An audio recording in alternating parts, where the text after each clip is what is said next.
Okay, class. We're gonna talk about physics today. First, it's about wave. V equals F lambda. Right there in the middle. Right there in the middle. As you can see. Now, I will show you a video.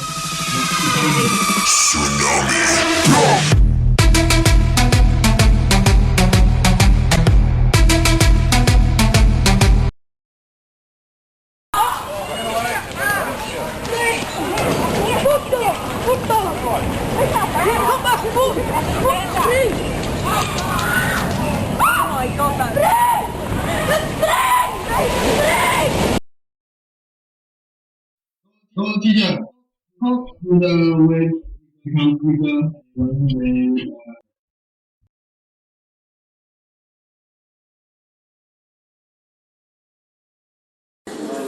Tsunamis are formed when there is an underwater volcanic eruption, therefore releasing large amounts of mass of volcanic products, thus increasing the volume of water, and this will cause a tsunami to form.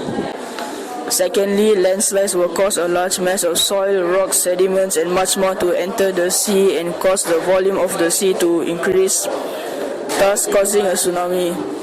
Lastly, when there is an underwater earthquake, this forces a large mass of seawater to be out, and this water will even out, thus causing a tsunami. The tsunami grow larger near the shore as according to the formula V equals to F lambda. The wavelength of the wave decreases significantly due to the resistance from the shore.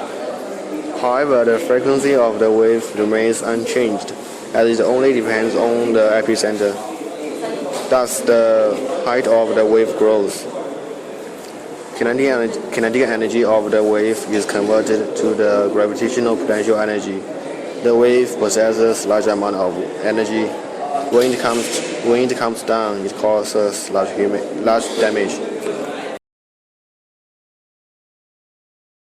Wave shoaling is the effect by which surface waves entering shallow water change in wave height. It is caused by the fact that the group velocity, which is also the wave energy transport velocity, changes with the water depth.